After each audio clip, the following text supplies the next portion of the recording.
Now, throughout the history of Dungeons & Dragons, there have been multiple campaign settings. Greyhawk, Dark Sun, Dragonlands, Forgotten Realms, Eberron. There's a long list of extensive and expansive campaign settings. But I'll tell you, one of my favorites is the Lindor Isles, which is something you probably haven't heard of.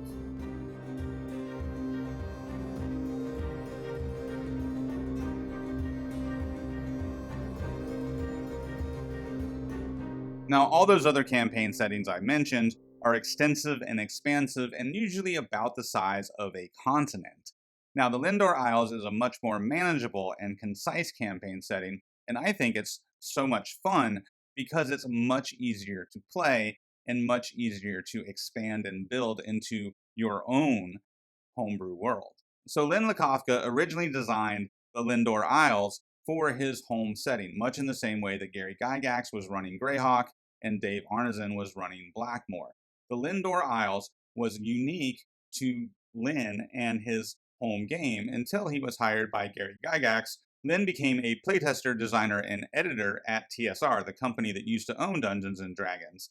And he was commissioned by Gary to write a 3-part campaign series that started with a rather famous AD&D module, The Secret of Bone Hill. Bone Hill was so popular because it was one of the first sandbox-style adventure modules published by TSR. However, that also meant that it didn't have a real story. There was no secret to The Secret of Bone Hill. At least not until 1983, when the sequel, Assassin's Knot, was released. And the Assassin's Knot is a murder mystery, and it provides the heart of the story. Unfortunately, a lot of people judge the book by its cover. So while Secret of Bone Hill was one of the most popular adventures of its time, Assassin's Knot had some of the most disappointing cover art of its time. But the two together make a really good adventure. Thankfully, the Lindor Isles is a group of islands, so it was easy for Gary to put the Lindor Isles in the world of Greyhawk instead of making it its own full-fledged campaign setting, but it didn't start out that way. Unfortunately, things continued to get worse for the Lindor Isles series when Gary Gygax was kicked out of TSR and Len Lakofka left shortly afterwards. So the third installment in the Lindor Isles series was never published by TSR. The Deep Dwarven Delve was eventually published by Wizards of the Coast as an anniversary edition to celebrate Advanced Dungeons & Dragons.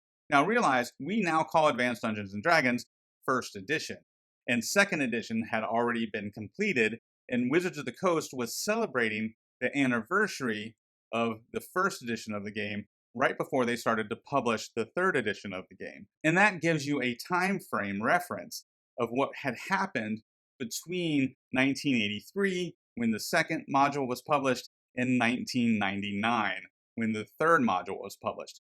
So it's easy to see how this great series really waned in popularity because of this series of unfortunate events. Before we go any further, there will be spoilers. So if you want to play this adventure, share this video with your dungeon master and then stop the video here so you don't ruin the adventure for yourself. Otherwise, here we go. So what is it I love about The Secret of Bone Hill? It has the fully fleshed out town of Restenford, it has a number of wilderness encounter possibilities, and 2 full dungeons for your players to explore. In addition to that, Restenford has multiple locations for the player characters to stay overnight. There's the Inn of the Dying Minotaur, with a giant bull's head that hangs above the bar, and the barkeep insists that that is the head of a minotaur, not just a giant bull. Promise you that. There's Falco's Tavern that is run by a pair of dwarves, and the West End Tavern that is run by a pair of wizards. And there's a whole host of interesting NPCs that are all fleshed out, including the Baron, the Baroness, and their daughter, Peltar the Wizard, who has 3 apprentices living in his home, while he lives in a sorcery tower at the Baron's castle. There's also Almax the Druid and his wizard wife, Felwyn, who have a magic fountain in their backyard. Plus, there's an abbey with 13 different clergy members, one of whom is the evil Abbot Qualton, who conspires against the Baron.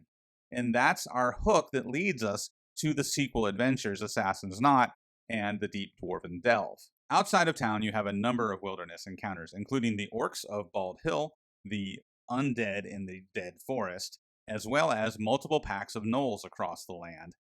Plus, there's a group of wandering adventurers who might be there for hire, or they might be there because they're up to no good. That's up to you to decide. Then on top of all that are the 2 dungeons. The Burnt Out Guardhouse, which is a great starter dungeon for first level characters. And then there's the titular Bonehill dungeon, which is full of bugbears led by an evil wizard and undead led by a wraith.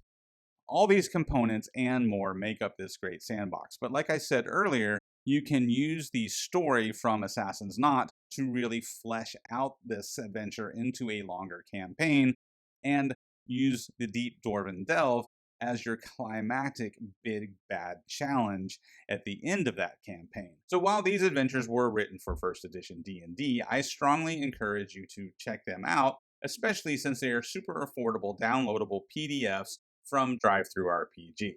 And no matter what edition you're playing, you can use the storyline, the NPCs, and the maps, and just plug and play whatever monsters you need from whatever edition you're playing. It's really not that hard to convert older adventures to more modern versions of the game. So if you've enjoyed this so far, make sure you like and subscribe to support the channel, and stay tuned because I will follow this video up with additional videos on the Deep Dwarven Delve and Assassin's Knot, the sequels in this trilogy, and I will tell you how I knit them all together using my campaign process and the 4 feuding factions philosophy.